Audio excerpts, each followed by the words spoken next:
नमस्कार।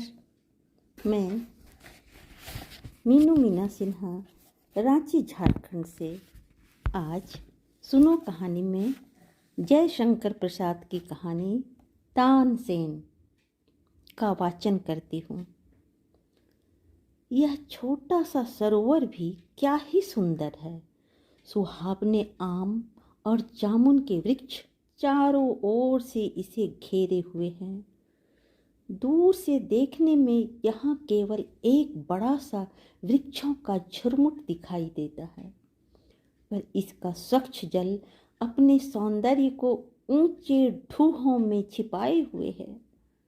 कठोर हृदय धरणी के वक्षस्थल में यह छोटा सा करुणा कुंड बड़ी सावधानी से प्रकृति ने इसे छिपा रखा है।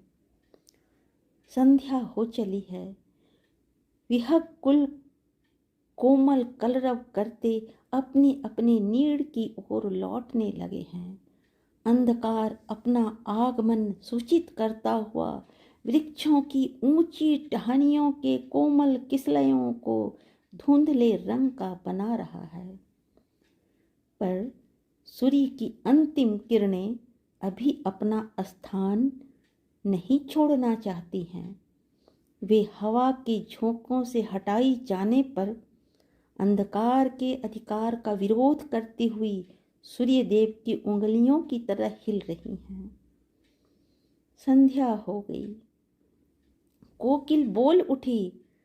एक सुंदर कोमल कंठ से निकली हुई रसीली तान ने उसे भी चुप कर दिया। मनोहर स्वर लहरी उस सरोवर तीर से उठकर तट के सब वृक्षों को गुंजरित करने लगी। मधुर मलयानिल ताड़ित जल लहरी उस स्वर के ताल पर नाचने लगी। हर एक पत्ता ताल देने लगा। अद्भुत आनंद का समावेश था। शांति का नैसर्गिक राज्य उस छोटी रमणीक भूमि में मानो जमकर बैठ गया था। यह आनंद कानन अपना मनोहर स्वरूप एक पथिक से छिपा न सका, क्योंकि वह प्यासा था। जल की उसे आवश्यकता थी। उसका घोड़ा जो बड़ी शीघ्रता से आ रहा था रुका और वह उतर पड़ा। पथिक बड़े वेग से अश्व से उतरा, पर वह भी स्तब्ध खड़ा हो गया, क्योंकि उसको भी उसी स्वर लहरी ने मंत्रमुग्ध फणी की तरह बना दिया। मृगयाशील पथिक क्लांत था। वृक्ष के सहारे खड़ा हो गया। थोड़ी देर तक वह अपने को भूल गया। जब स्वर लहरी ठहरी तब उसकी निद्रा भी टूटी। युवक सारे श्रम भूल गया। उसके अंग में एक अद्भुत स्फूर्ति मालूम हुई। जहाँ से स्वर सुनाई पड़ता था उसी ओर चला। जाकर देखा एक युवक खड़ा होकर उस अंधकार रंजित जल की ओर देख रहा है। पथिक ने उत्साह के साथ जाकर उस युवक के कंधे को पकड़कर हिलाया। युवक का ध्यान टूटा। उसने पलटकर देखा। पथिक का वीर वेश भी सुंदर था। उसकी बड़ी मूछें उसके स्वाभाविक गर्व को तनकर जता रही थीं। युवक को उसके इस असभ्य बर्ताव पर क्रोध तो आया, पर कुछ सोचकर वह चुप ही रहा। और इधर पथिक ने सरल स्वर से एक छोटा सा प्रश्न कर दिया, क्यों भाई, तुम्हारा नाम क्या है? युवक ने उत्तर दिया, राम प्रसाद। पथिक, यहाँ कहाँ रहते हो?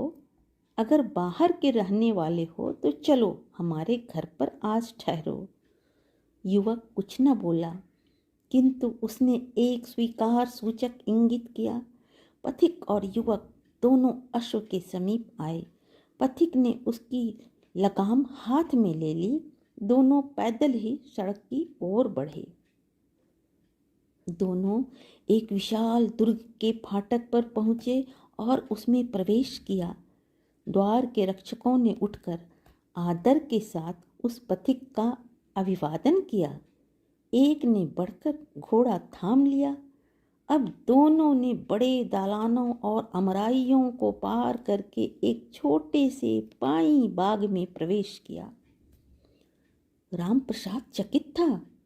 उसे यह नहीं ज्ञात होता था कि वह किसके संग कहाँ जा रहा है। हाँ, यह उसे अवश्य प्रतीत हो गया कि यह पथिक इस दुर्ग का कोई प्रधान पुरुष है।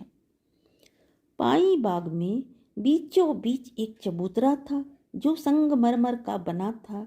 छोटी छोटी सीढ़ियां चढ़कर दोनों उस पर पहुंचे। थोड़ी देर में एक दासी पानदान और दूसरी वारुणी की बोतल लिए आ पहुंची। पथिक, जिसे अब हम पथिक न कहेंगे, ग्वालियर दुर्ग का किलेदार था। मुगल सम्राट अकबर के सरदारों में से था।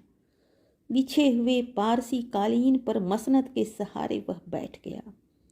दोनों दासियां फिर एक हुक्का ले आईं और उसे रखकर मसनद के पीछे खड़ी होकर चंवर करने लगीं। एक ने रामप्रसाद की ओर बहुत बचाकर देखा। युवक सरदार ने थोड़ी सी वारुणी ली। 2-4 गिलोरी पान की खाकर फिर वह हुक्का खींचने लगा। रामप्रसाद क्या करे, बैठे बैठे सरदार का मुंह देख रहा था। सरदार के ईरानी चेहरे पर वारुणी ने वार्निश का काम किया। उसका चेहरा चमक उठा। उत्साह से भरकर उसने कहा, रामप्रसाद, कुछ कुछ गाओ। यह उस दासी की ओर देख रहा था। रामप्रसाद सरदार के साथ बहुत मिल गया। उसे अब कहीं भी रोक टोक नहीं है। उसी पाई बाग में उसके रहने की जगह है। अपनी खिचड़ी आंच पर चढ़ाकर प्रायः चबूतरे पर आकर गुनगुनाया करता। ऐसा करने की उसे मनाही नहीं थी। सरदार भी कभी कभी खड़े होकर बड़े प्रेम से उसे सुनते थे, किंतु उस गुनगुनाहट ने एक बड़ा बेढप कार्य किया। वह यह कि सरदार महल की एक नवीन दासी उस गुनगुनाहट की धुन में कभी पान में चूना रखना भूल जाती थी और कभी कभी मालकिन के किताब मांगने पर आफ्तावा ले जाकर बड़ी लज्जित होती थी। पर तो भी बरामदे में से उसे एक बार उस चबूतरे की ओर देखना ही पड़ता था। रामप्रसाद को कुछ नहीं, वह जंगली जीव था। उसे इस छोटे से उद्यान में रहना पसंद नहीं था, पर क्या करे, उसने भी एक कौतुक सोच रखा था। जब उसके स्वर में मुग्ध होकर कोई अपने कार्य में च्युत हो जाता तब उसे बड़ा आनंद आता। सरदार अपने कार्य में व्यस्त रहते थे। उन्हें संध्या को चबूतरे पर बैठकर रामप्रसाद के 2-1 गाने सुनने का नशा हो गया था। जिस दिन गाना नहीं सुनते उस दिन उसको वारुणी में नशा कम हो जाता। उनकी विचित्र दशा हो जाती थी। रामप्रसाद ने एक दिन अपने पूर्व परिचित सरोवर पर जाने के लिए छुट्टी मांगी। मिल भी गई। संध्या को सरदार चबूतरे पर नहीं बैठे, महल में चले गए। उनकी स्त्री ने कहा, आज आप उदास क्यों हो हैं? सरदार बोला, रामप्रसाद के गाने में मुझे बड़ा ही सुख मिलता है। सरदार पत्नी ने कहा, क्या आपका रामप्रसाद इतना अच्छा गाता है जो उसके बिना आपको चैन नहीं? मेरी समझ में मेरी बांदी उससे अच्छा गाती है। सरदार ने हंसकर कहा, भला उसका क्या नाम है? सरदार पत्नी बोल उठी, वही सौसन जिसे मैं दिल्ली से खरीद कर लाई हूं। सरदार बोला, क्या खूब, अजी उसको तो मैं रोज देखता हूं। वह गाती होती तो क्या मैं आज तक न सुन सकता? सरदार पत्नी ने कहा, तो इसमें बहस की कोई जरूरत नहीं है। कल उसका और रामप्रसाद का सामना कराया जाए।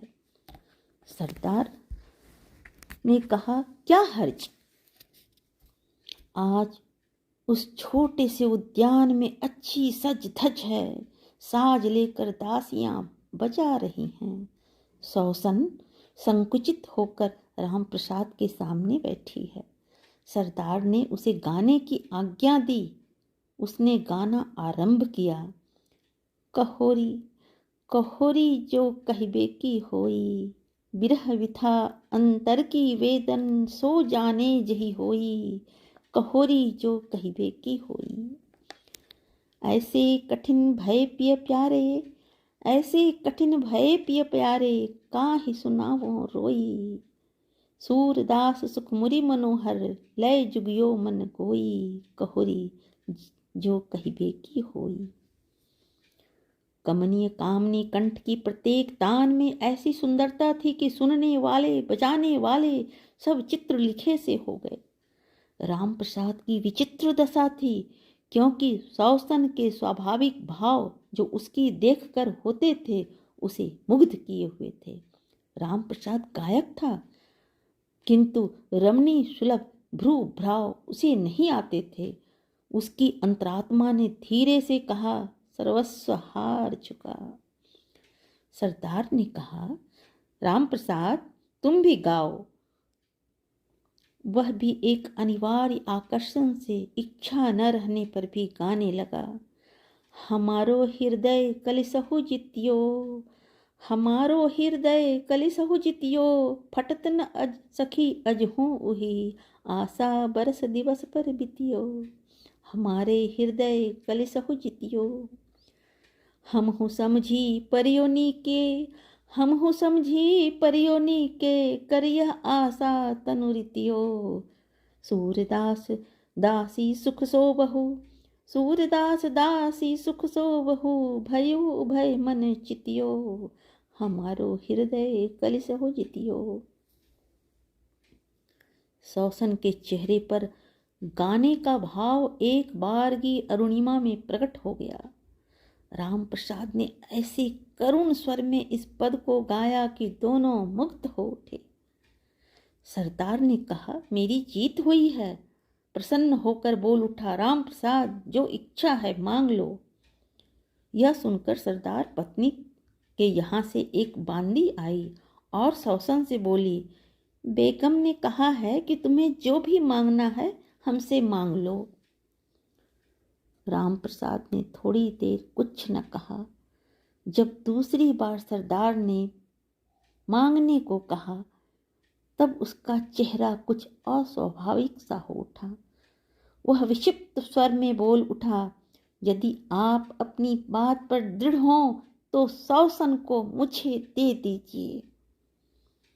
उसी समय सौसन भी उस बांदी से बोली, बेगम साहिबा यदि मुझे देना चाहती हैं तो अपने दासीपन से मुझे मुक्त कर दें। बांदी भीतर चली गई। सरदार चुप रह गए। बांदी फिर आई और बोली, बेगम ने तुम्हारी प्रार्थना स्वीकार की और यह हार दिया है। इतना कहकर उसने एक जड़ाऊ हार सौसन को पहना दिया। सरदार ने कहा, रामप्रसाद आज से तुम तानसेन हुए। यह सौसन भी तुम्हारी हुई, लेकिन धर्म से इसके साथ ब्याह करो। तानसेन ने कहा, आज से हमारा धर्म प्रेम है। धन्यवाद।